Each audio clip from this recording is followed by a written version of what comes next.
Aujourd'hui on va parler d'Undertale, un jeu sorti en 2015 et développé par Toby Fox. Bon alors le jeu commence tout simplement, hein, t'es un gosse et d'un seul coup tu te viandes dans un ravin de je sais pas combien de mètres et tu te relèves comme si de rien n'était. Alors moi je constate juste ce fait, hein. D'ailleurs dans la vraie vie les enfants ne faites pas ça, hein, sinon on meurt. Oui, même si c'est un challenge TikTok, il faut pas le faire. Et du coup, en fait, tu es tombé dans ce qu'on appelle l'underground. Et ouais, je le dis en anglais, c'est plus stylé. C'est un monde qui est peuplé de monstres, comme par exemple des grenouilles, des moucherons à moustache, des carottes, de la gelée. En fait, les monstres, c'est de la bouffe anglaise.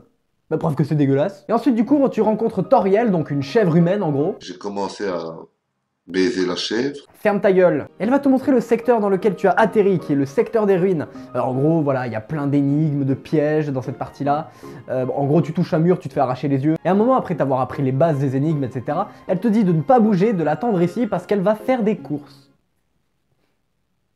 Mais ne me regardez pas comme ça. Et du coup, forcément, bah tu bouges pour explorer, parce que sinon il n'y a pas de jeu, connard. Et au final, t'arrives quand même à retrouver Toriel qui est devant chez elle, et elle avait d'ailleurs pas l'air partie pour aller te chercher comme elle l'avait dit. Moi ça me fait un petit peu penser à mon père qui est parti au tabac, ça fait 10 ans qu'il allait chercher des clopes. Non mais ça fait 10 ans, après faut passer à autre chose maintenant. Et du coup Toriel elle t'accueille chez elle et donc évidemment tu peux lui parler. Et quand tu lui poses la question de genre comment est-ce que je fais pour rentrer chez moi, hein, les questions de base. Et Toriel en fait te répond que du coup tu ne rentreras pas chez toi et que maintenant chez elle c'est ta maison. Voilà. Alors moi personnellement j'ai un petit terme pour définir ça, c'est ah oui, kidnapping. Et donc là voilà, les gens ils vont rien dire parce que oh mais c'est une chèvre, elle est trop mignonne machin. Par contre quand c'est un gros chauve avec des lunettes, là ils appellent les flics. Bon et finalement du coup tu engages un combat contre Toriel qui veut pas te laisser partir parce qu'elle estime que le monde des monstres est trop dangereux pour un enfant. Et du coup elle veut me défoncer pour me protéger. C'est pour ton bien. Et donc à partir de ce moment, deux options s'offrent à toi. Soit tu l'attaques pas et tu décides de lui parler pour la convaincre de te laisser partir, c'est ce qu'on appelle être pacifiste. Soit tu lui décalques la gueule à grands coups de couteau, c'est ce qu'on appelle être lucide. Non mais attends, elle essaie de me séquestrer chez elle et t'as cru que j'allais pas bouger le petit doigt? Ne vous laissez pas faire les enfants, résistez! Battez-vous! Du coup évidemment le but du jeu c'est de traverser tout le monde des monstres pour arriver à la fin, en fait à la frontière du monde qui est une barrière magique pour regagner le monde des humains. Et évidemment pour y parvenir il va falloir résoudre pas mal d'énigmes. Et d'ailleurs quand ils pensent là, les monstres qui vivent dans ce monde, ils doivent résoudre des énigmes comme ça tout le temps au quotidien.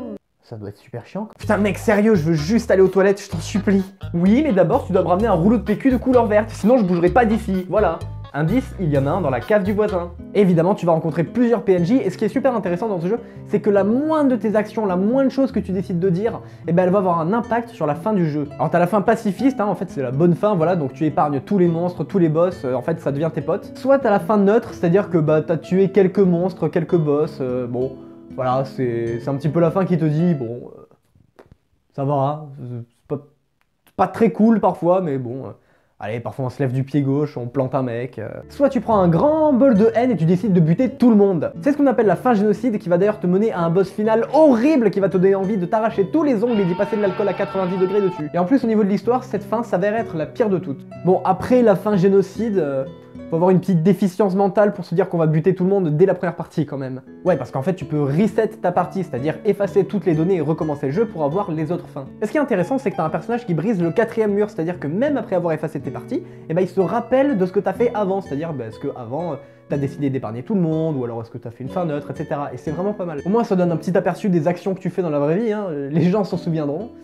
Donc faites vraiment gaffe à ce que vous faites. Bonjour, alors voilà, j'aimerais postuler dans votre restaurant, je suis jeune et motivé et voici ma lettre de motivation. Non mais attendez, je vous reconnais, c'est vous qui vous êtes introduit dans la cuisine la semaine dernière pour pisser dans ma friteuse. Au revoir, bonne journée. Et ce qui est vraiment pas mal dans ce jeu, c'est qu'il y a tout un lore, c'est-à-dire une histoire complexe qui se limite pas à l'aventure que tu vis tout au long du jeu. Et du coup, pour découvrir cette histoire qui est assez complexe, il va falloir aller parler à certains personnages, il va falloir aussi lire des notes qui sont parfois un petit peu cachées. Mais comme dans la vraie vie! Ah. Oh, je suis adopté! Ah oui, aussi, j'ai oublié de vous dire, il y a une suite à Undertale qui est sortie qui s'appelle Deltarune.